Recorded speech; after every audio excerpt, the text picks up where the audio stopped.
लोकसभा चुनाव में राजस्थान में भाजपा की सीटें कम होने के कारण में ज्योति मिर्धा ने कहा कि कुछ भ्रांति फैला दी गई थी कि 400 सीटें आएंगी तो रिजर्वेशन के ऊपर गाज गिर जाएगी। इस बार के लोकसभा चुनाव में राजस्थान की 25 में से 14 सीटें भाजपा के खाते में गई है। वहीं कांग्रेस ने 10 साल बाद शानदार वापसी करते हुए 8 सीटों पर जीत हासिल की है। राजस्थान में भाजपा की सीटें कम होने के कारण को लेकर ज्योति मिर्धा ने कहा कि अगर कहीं कमी हुई है तो उसको सुधारने में बीजेपी सक्षम पार्टी है। हम अच्छे से उसका संज्ञान लेते हैं, अपनी भूल होती है उसको मानकर सुधार करते हैं। इसके अलावा उन्होंने खींवसर से चुनाव लड़ने के सवाल पर भी जवाब दिया। भाजपा की ज्योति मिर्धा ने हनुमान बेनीवाल के बीजेपी नेताओं के संपर्क के सवाल पर कहा कि ये पुराने समय से घालमेल की राजनीति करते आए हैं।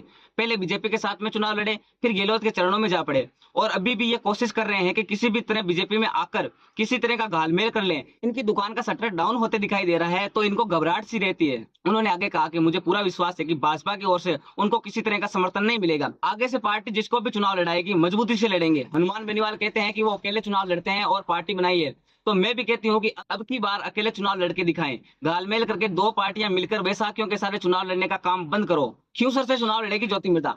इसके अलावा खींवसर से उपचुनाव लड़ने के सवाल पर ज्योति मिर्धा ने कहा कि अभी ऐसी कोई चर्चा नहीं है, जो पार्टी का निर्देश होगा उसके हिसाब से काम करेंगे। हम सभी मिलकर के बहुत मजबूती से चुनाव लड़ेंगे और पक्की बात है कि खींवसर की सीट पर इस बार भारतीय जनता पार्टी के पक्ष में आएगी।